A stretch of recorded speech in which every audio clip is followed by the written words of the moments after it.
এবং আকাশ ভাই আপনি আমি ব্যাখ্যা করি ভালো। সেটা হচ্ছে যে যেমন কম্প্রেসার, একটা নন ইনভার্টার এসির কম্প্রেসারের দাম সাপোজ ৩,০০০ টাকা, এটা ডিউটি দিতে হয় ২২০০ টাকা।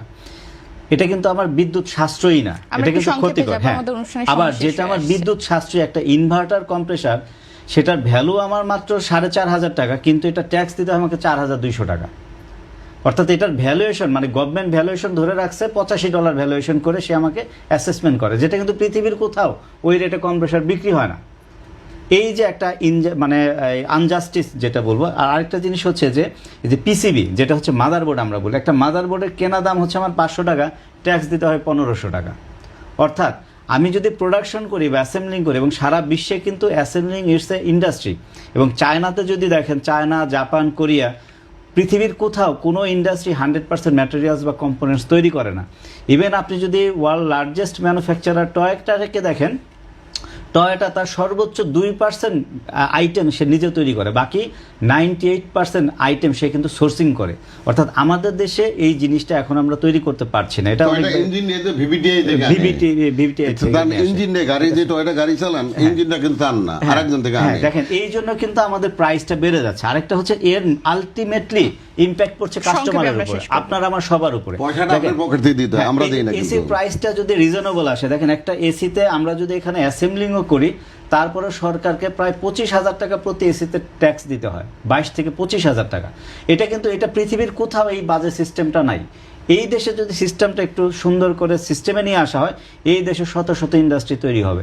এই দেশ থেকেই আগামীতে দেখবেন যে বিলিয়ন বিলিয়ন ডলার এক্সপোর্ট হচ্ছে, কিন্তু আমাদের হাত পা বেঁধে দেওয়া হচ্ছে। অর্থাৎ আপনার যদি মানে আপনার যদি বিশাল সম্পদ থাকে, আপনি এই আরও সম্পদ করতে পারবেন, কিন্তু এই ইন্ডাস্ট্রিগুলো সাধারণত আপনার টেকনিক্যাল ইন্ডাস্ট্রি, ব্রেনের ইন্ডাস্ট্রি, আপনার ট্যালেন্ট আসতে হবে, নতুন উদ্যোক্তা আসতে হবে, তাদেরকে ডিসকারেজ করা হচ্ছে।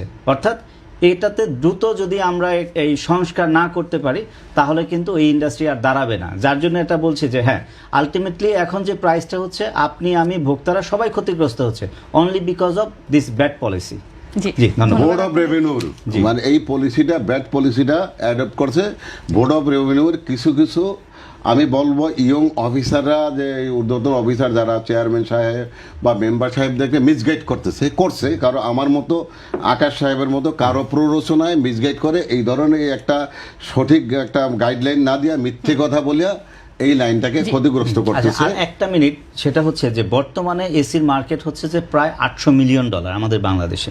এটা হয়তো আগামী 2 বছরের মধ্যে $1 বিলিয়ন ক্রস করবে। দেখেন, $1 বিলিয়ন যদি আমার লোকাল মার্কেটে কনজামশন হয়, এটা কিন্তু প্রতি বছর 10 থেকে 15% গ্রোথ হবে। কেন হবে? বাংলাদেশে আপনার 18 কোটি লোক, অর্থাৎ 4 কোটি ফ্যামিলি আছে। যেমন আমরা লাস্ট 16 বছরে প্রায় 4 কোটি ফ্রিজ বিক্রি করেছি সারা বাংলাদেশে। অর্থাৎ একটা বাসায়, আপনার বাসায় যদি 3টা রুম থাকে, আপনার কমপক্ষে 2টা রুমে এসি লাগবে। কারণ আপনি ব্যক্তিগতভাবে হয়তো আপনার রুমে এসি থাকতে পারেন, কিন্তু আপনার যদি বাসায় বাবা মা থাকে, তার জন্য এসি লাগবে, অথবা আপনার সন্তান বড় হলে তার জন্য এসি লাগবে। অর্থাৎ এই যে এসির ডিমান্ড কিন্তু ফ্রিজের চেয়েও বেশি। অর্থাৎ এসির মার্কেটটা আমরা যেটা বললাম, যে আমি একটু আগে এক্সপ্লেন করেছি, যে চায়নাতে প্রতি 8 জনে 1 জন লোক এসি ব্যবহার করে। এই দেশে হচ্ছে যে একটা সুন্দর পলিসি পারে আমাদের মার্কেটটাকে স্টেবল করতে এবং এক্সপোর্টের অর্থাৎ রপ্তানির একটা নতুন দিগন্ত উন্মোচন করতে। ধন্যবাদ আপনাদের দুজনকে।